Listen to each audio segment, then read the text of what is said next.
दोस्तों, ईरान के जो रहबर आला हैं या जो कह लें जो ईरान के आयतुल्ला सैयद अली खामनई हैं, जिन्होंने जो वहाँ के स्पिरिचुअल लीडर हैं, उन्होंने बहुत बड़ी एक बात कह दी है।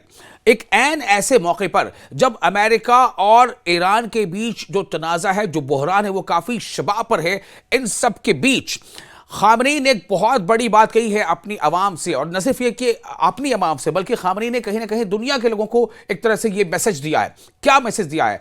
खामनई का जो ऐलान है, खामनई की जो बातें हैं, वो अगर आप सुनेंगे, जो भी आपको मैं सुनाने जा रहा हूं, आपको इससे ऐसा लगेगा कि जो अमेरिका, जो इसराइल, वो जो चाहते हैं कि खामनई और ईरान के लोगों के हौसले को तोड़ा जाए, उन्हें पस्त किया जाए, लेकिन खामनई झुकने को तैयार नहीं है। वो हौसला टूटे ना, बल्कि हौसले की चट्टान नजर आते हैं।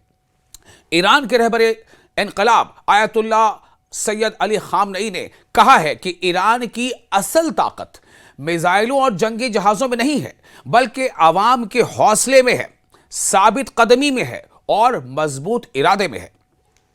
आवाम की मज़ाहमत और अज़्म ही दुश्मन को पीछे हटने पर मजबूर करता है। खामनई ने कहा है कि आपको बता दें, उन्होंने कहा है कि 22 बहमन यानी 11 फरवरी ईरानी कौम की ताकत और इज्जत की अलामत है। ईरानी अवाम बाशऊर, पुरअज़्म, साबित कदम और अपने फायदे और खतरात को समझने वाले हैं। ये बहुत बड़ी उन्होंने बात इस वक्त यहां पर कही है अपनी अवाम से, कि जो 11 फरवरी की तारीख है कि कौम की ताकत और इज्जत की अलामत है, और ईरानी अवाम बाशऊर, पुरअज़्म, साबित कदम और अपने फायदे और खतरात को समझने वाले हैं। रहबर इनकलाब ने, या यूँ कह लें कि जो रूहानी पेशवा है, उन्होंने याद दिलाया है कि 1979 में ईरानी कौम ने गैर मुल्की मुदाखलत से आज़ादी हासिल की, यानी गैर मुल्की यानी विदेशी हस्तक्षेप से आज़ादी हासिल की। इसके बाद गैर मुल्की ताकतें बार बार पुराना निज़ाम वापस लाने की कोशिश करती रही, मगर ईरानी कौम आज भी मजबूती से खड़ी है। यानी कि जो बार बार कोशिशें होती है ना, रिजीम चेंज, क्यों भाई, क्यों रिजीम चेंज? ये ईरानी जो कौम है, उन्होंने खुद अपने लिए ऐसा चुना है, ये उनका फैसला है, वो आजाद हैं, वो किसी का गुलाम नहीं है। 11 फरवरी के जुलूस इस साबित कदमी की सबसे बड़ी मिसाल होंगे।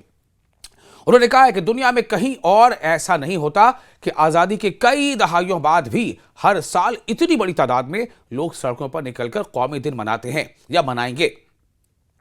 अवाम की यह मौजूदगी कौम की ताकत को जाहिर करती है और ईरान के खिलाफ साजिश करने वालों को पीछे हटने पर मजबूर करती है।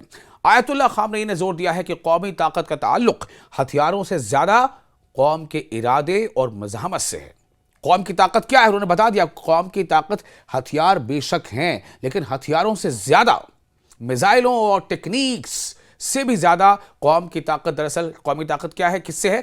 कौम के इरादों से है और मज़ाहमत से है।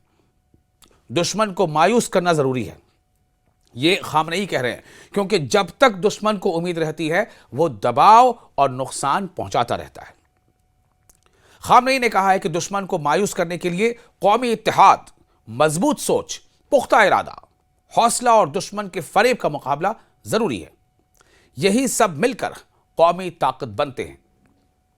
खामनई ने उम्मीद जाहिर की है कि ईरानी नौजवान इल्म, अमल, इखलाक और मादी व रूहानी तरक्की में आगे बढ़ेंगे और मुल्क के लिए फख्र का बाइस बनेंगे।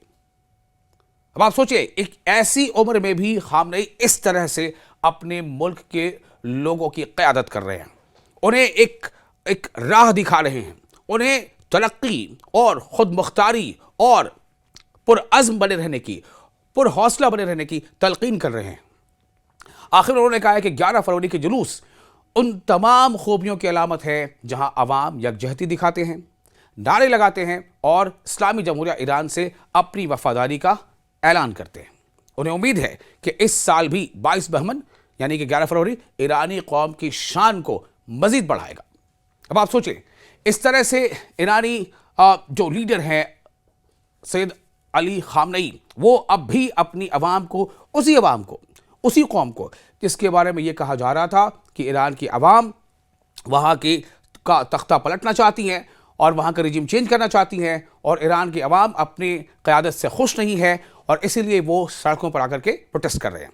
हालांकि इसके बारे में जो ईरान के जो लीडरान हैं उन्होंने बार बार ये कहा कि दरअसल ये कुछ दुश्मन बैरूनी ताकतें हैं जो ईरान को पसंद नहीं करती और ईरान के इस नहज को पसंद नहीं करती, और वो बाहरी ताकतें चाहती हैं कि ईरान के अंदर खल्फशार और इंतशार पैदा किया जाए। ये उनकी कोशिश है, लेकिन हम उन्हें उनके मंसूबों में, उनके साजिशों में कामयाब नहीं होने देंगे।